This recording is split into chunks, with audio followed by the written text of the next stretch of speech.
When I inherited my grandmother's house, I thought I was coming home.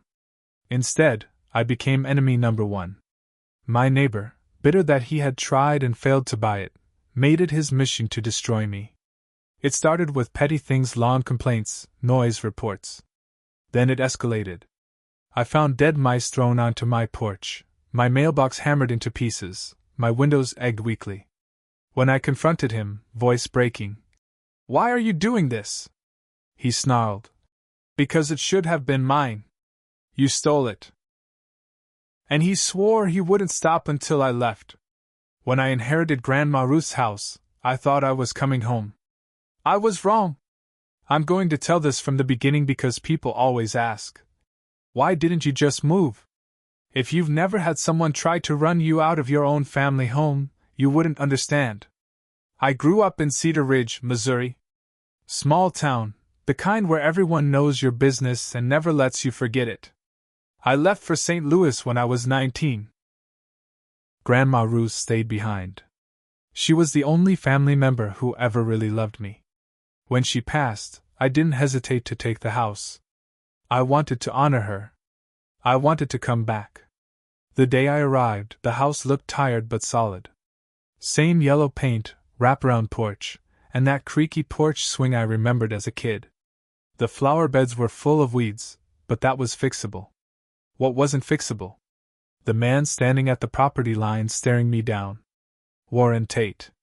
Mid-60s. Big gut. Red face like he drank too much. Always wore stained overalls like he just walked out of a garage. He walked right over as I unloaded boxes from my truck. "You the grandkid?" he asked. "No hello. No welcome." "Yes, sir. I'm moving in." His mouth twisted up. "I told Ruth I'd buy this place. Offered her good money. She should have sold. She didn't. It's mine now." He just stared at me for a long time and said, "We'll see." Then he walked away. It started small. Stupid stuff. First, a complaint to the town about my grass. Said it was overgrown. I had mowed it that morning. The code guy laughed it off. Then came a noise complaint. I was playing music while unpacking, at 2 p.m., at a normal volume. Trash started showing up on my lawn overnight. Empty beer cans, cigarette butts. I figured maybe raccoons? But I wasn't so sure. My fence mysteriously lost boards. I replaced them. 2 days later, they were gone again.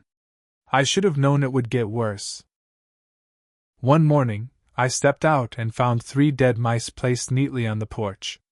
Not killed by traps or cats. These had been thrown there. That's when my stomach dropped. This wasn't random. This was personal. 2 days later, my mailbox got smashed. Someone had taken a hammer to it. Splintered the post into pieces. Then came the eggs. Every Friday night, my windows were egged. Always just after dark. I called the police. Officer Ramsey came out. He was actually an old high school classmate. "Without proof, there's not much we can do," he said. "You need cameras." I bought cameras the next day. Hidden ones? High up. Full night vision. But before they could catch anything, I had to face Warren. I finally had enough. I marched over to Warren's house. My voice shook. "Why are you doing this? Why can't you just leave me alone?" He leaned in, smelling like sweat and stale beer. "Because it should have been mine. You stole it. I inherited it. I didn't steal anything," he snarled. "You can sell it to me and leave. Or I'll make sure you leave one way or another." That was his declaration of war. That Friday, the eggs came again. This time, my camera caught it. Kyle Tate, Warren's adult son. Hoodie up. Throwing eggs like a punk kid. I took the footage straight to Ramsey. Trespassing. Vandalism. Kyle was arrested. Warren bailed him out fast, but they knew now that I wasn't backing down. For 2 weeks, things were quiet. Then came the real hit. I came home from visiting my mom to find my back door kicked in. Nothing stolen. just wrecked. It wasn't a burglary. It was a message. I called Ramsey again. He logged the damage but said the same thing: no cameras inside, no proof. That's when I decided not to just defend myself. I was going on offense. I doubled the cameras. Got better locks. Reinforced doors. Then I did some digging. I pulled public records. Warren had a history. Property disputes. He tried to claim a neighbor's land 3 years ago. Lost in court. I also found he'd been fined years ago for dumping motor oil into the creek behind his property. Environmental violation. Then I got a surveyor to check my property lines. Warren's backyard shed? 3 feet over onto my land. And guess what? He never pulled permits for the shed renovation last summer. Illegal structure. I had him. I filed a complaint with the town's building office. They investigated. Ordered Warren to move or tear down the shed. He went ballistic. Came stomping over. "You think you're clever?" he barked. "You want war? You got it." I smiled. "It's not war. It's called the law." He stomped away, shaking with rage. My lawyer sent Warren a cease and desist letter. Any more harassment? Automatic restraining order. At the same time, I called the EPA. That old motor oil dump? Still polluted. They opened a new investigation. By spring, Warren was drowning in fines and legal fees. Cal couldn't help him. He was already on probation. Then the town council hit him with a daily fine for the illegal shed, $200 per day until it was removed. I could see it wearing on him. His house needed repairs. His truck sat broken down for weeks. The grass overgrew, and the town fined him again. Finally, he stopped maintaining his property altogether. I heard him screaming at Kyle late at night. By April, he couldn't keep up with the fines. A lien was placed on his house. Then came foreclosure proceedings. By April, Warren was drowning. The lien notices started stacking up on his front door. Code violations. Shed fines. Unpaid property taxes, he'd stopped paying those too. I'd watch him every morning from my kitchen window. He'd stand in his yard in those filthy overalls, staring at my house like it was my fault his life was falling apart. But I didn't gloat. Not yet. I wanted him to feel every inch of the pressure he'd put on me. I wanted him to realize this wasn't some quick fight he could win with dead mice and eggs. This was war. And I was winning. In May, I caught him trying to dismantle the shed in the middle of the night. That was against the town's stop work order. Once a complaint was filed, any changes had to be cleared by the town before he could touch the structure. My cameras caught everything. Floodlights snapped on, and I stepped out onto my porch holding my phone. "Keep working, Warren," I called out. "Every minute you touch that shed is another violation." He froze. His shoulders sagged. "Why are you doing this?" "Because you started it. Remember? You said you wouldn't stop until I left." His mouth opened, but no words came out. He just shuffled back to his house. The next day, I sent the new footage to the town office. Another fine. $5,400 in total by the end of the month. Cedar Ridge is small. People started noticing. Even folks who used to side with Warren, or at least ignored his behavior, started asking questions. "Why's Tate's place falling apart? Heard he's in trouble with the law again. Heard he tried to force that Ruth's grandkid to sell." Funny how quick people turn when they smelled blood in the water. By June, the EPA wrapped up their investigation. Remember the motor oil he dumped years ago? The land behind his house still tested positive. $25,000 fine. Payable immediately or face federal lien action. That broke him. You could see it in his eyes. On July 15th, a foreclosure auction notice got posted on Warren's front door.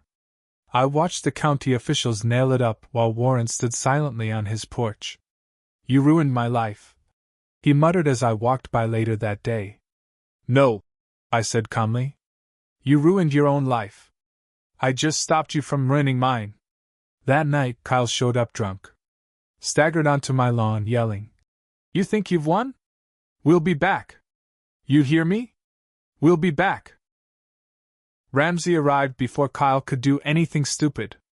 Another arrest. Another nail in the coffin. Warren had until August 31st to vacate. The shed was still standing. His house was in worse shape every day. Tall weeds, broken gutters, a cracked front window. Neighbors avoided him. Kids whispered stories about the angry old man who lost his mind. A week before the deadline, I saw him loading a rusty trailer with boxes and old furniture. No help from Kyle. No family. No friends. Just a bitter, beaten man. August 30th, Warren pulled out of his driveway for the last time. His truck coughed black smoke. The trailer wobbled behind him. He didn't even look back. When he was gone, I stood in my yard and exhaled. Months of fear, anxiety, anger, gone. Just like that. The house next door sat empty. Silent. The town auctioned it off in September. A retired couple bought it. Friendly people. Quiet. They even brought me a homemade peach pie as a hello? For the first time in almost a year, Cedar Ridge felt like home again. I visit Grandma Ruth's grave every Sunday. I kept it safe, Grandma. I tell her. I didn't run. I didn't back down. Your house is still in the family. Sometimes I think I hear the old porch swing creak in the wind. A reminder that some things, like standing your ground, never change. For a few months things were calm. I finally fixed the flower beds. Repainted the porch. Even rebuilt the old fence stronger than before. The retired couple who bought Warren's house, Shirley and Paul, were everything you'd hope for in neighbors. They kept to themselves but always smiled and waved. By October, it felt like I could finally breathe again. I was wrong. It started small. One morning, I found footprints in the backyard mud. Big, heavy boots. Too big for Paul. Another day, someone unscrewed my porch light bulbs. Not smashed. Just removed and placed neatly on the steps. Like a message. At first, I thought maybe some local kids were messing around. Halloween was coming up, after all. But then Ramsey dropped by. "You might want to keep your cameras rolling," he said. "Guess who just posted bail in St. Louis? Kyle? Yup. He's back in Cedar Ridge. Been crashing at a buddy's place." My stomach dropped. I added more cameras. Motion lights. Even set up a silent alarm app that pinged my phone anytime someone entered the yard. But Kyle was smart. He never stayed long enough to trigger alarms. Just little things to rattle me. A dead squirrel left on my welcome mat. A slash in my new fence boards, low, where it might be missed. Nails scattered in my driveway. The sheriff's office was sympathetic, but like before, they needed proof. So I got it. I moved one of my old trail cameras, the kind hunters use, into the back alley behind my property. Hard to see. Night vision.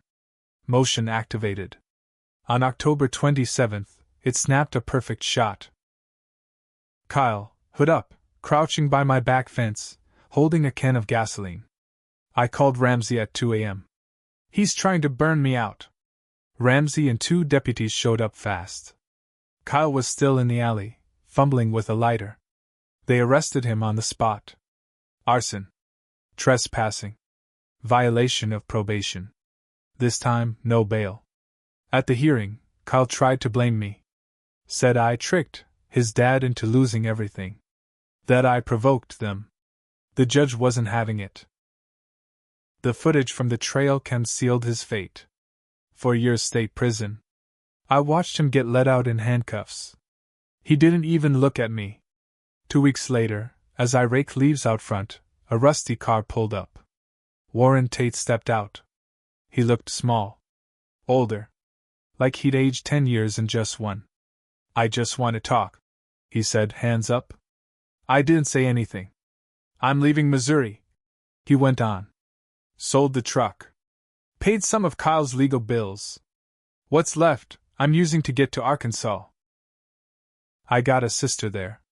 I kept staring. I came to say, I shouldn't have done what I did. His voice cracked. I lost everything. My house. My son. It's all gone because of my pride. I still said nothing. I hope you can forgive me. Finally I spoke. I don't need to forgive you, Warren. I need to never see you again. He nodded. Got back in his car. Drove away. I haven't seen him since. As winter set in, I reinforced the property one last time. New floodlights. Repaired the fence again. I also joined the Cedar Ridge Neighborhood Watch. Not because I was scared anymore. Because I was done waiting for people like Warren and Kyle to stop themselves. Now, I help make sure they can't start. Kyle was locked up. Warren was gone. The house next door looked beautiful thanks to Shirley and Paul's work. I put up Christmas lights for the first time since Grandma Ruth passed. For once, Cedar Ridge felt peaceful. But that peace didn't last. One frosty morning, I found an envelope in my mailbox. No stamp. Just my name written in shaky handwriting. Inside was a single piece of paper. You might have won against Warren and Kyle. But you've made more enemies than you know. This isn't over. No signature. At first, I thought it was some sick prank. But Shirley told me she saw a dark SUV idling by my mailbox the night before. No plates. Ramsey took the note and dusted it for prints. Nothing. Whoever did this wore gloves. That letter rattled me, but it also pushed me to dig deeper. I went back through the old public records about Grandma Ruth's house and Warren's property disputes. That's when I found something surprising. Years ago, before Warren tried to buy the house, another neighbor, Don McCaffrey, had tried to purchase a chunk of Grandma Ruth's backyard. She refused.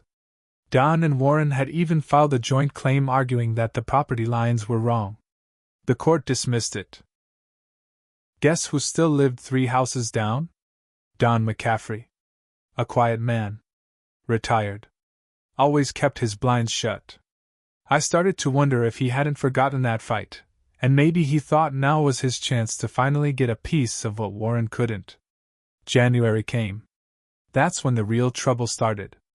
The nails in the driveway returned.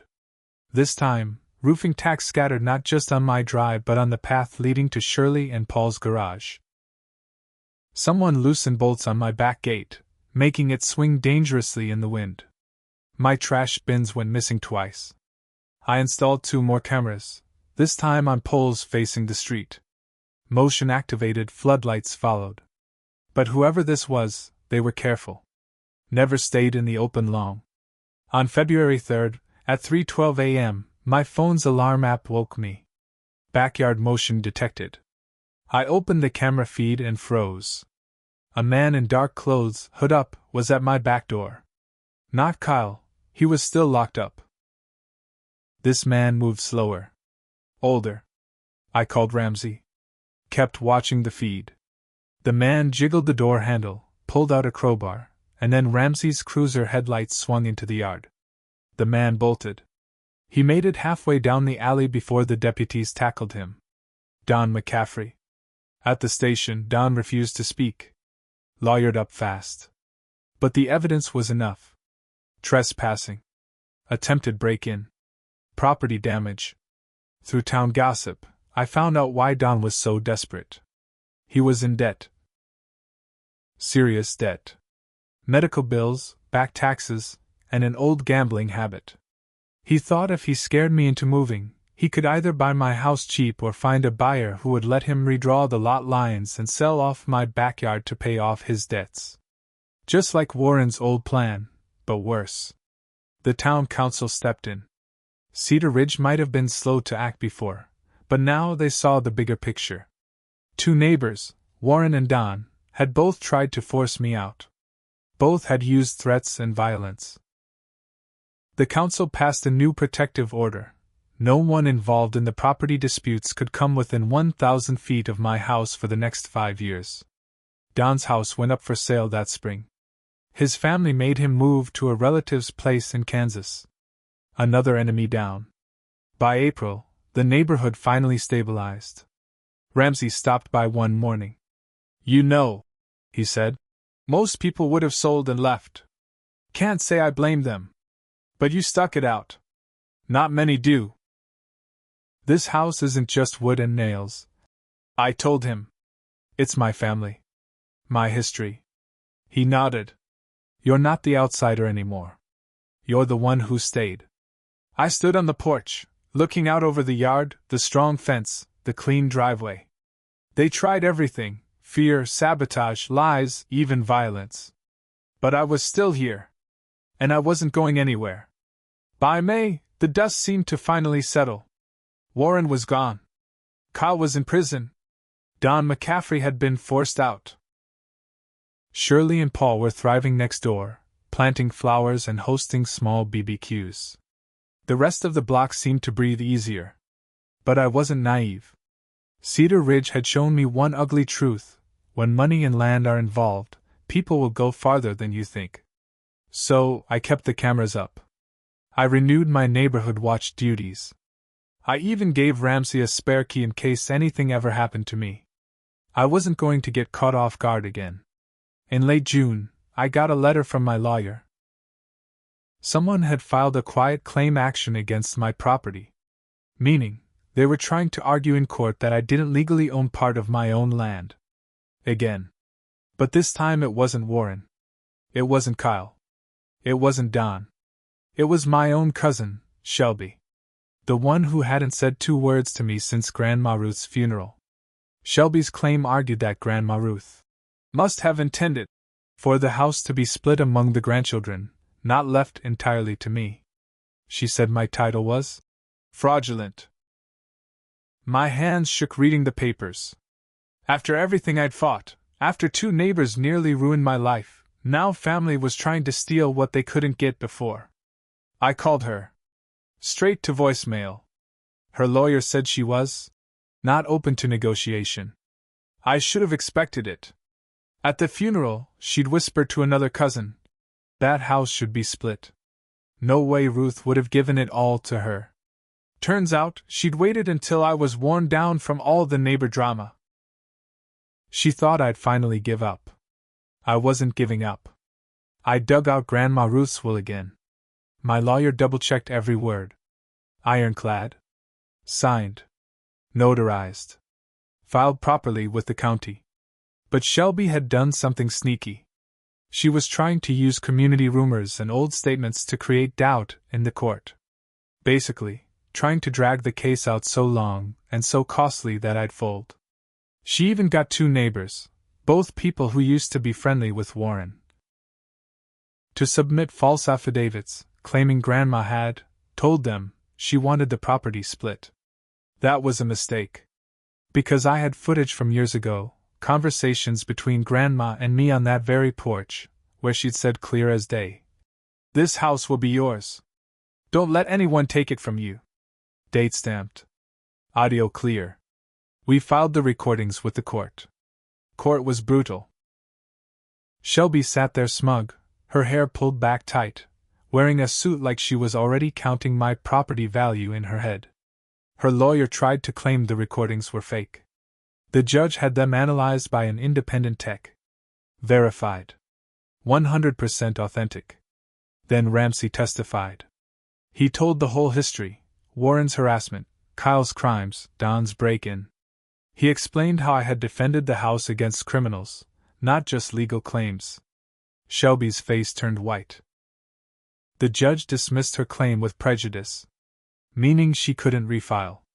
And then my lawyer turned the tables. We filed a civil countersuit for legal fees, damages, and harassment. Shelby had thought this would cost me. Instead, it cost her. She had to pay my legal fees, over $28,000. When she couldn't, the court allowed me to place a lien on her own home.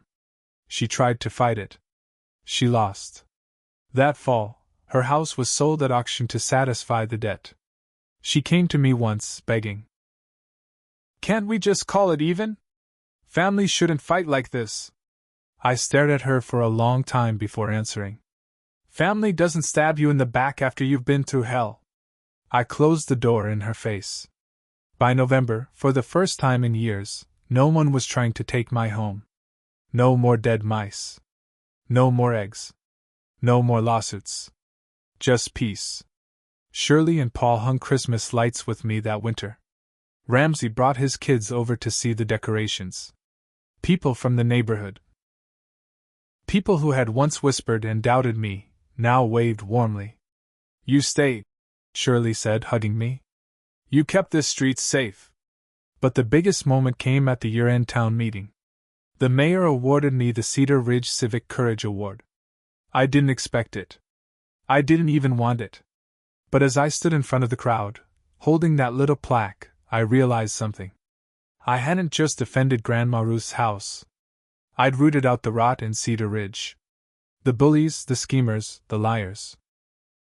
They thought they could drive me out. Instead, they drove themselves out. Some battles you don't choose. But when they come, you finish them. I stayed. I won. And I'll never let anyone take what's mine again.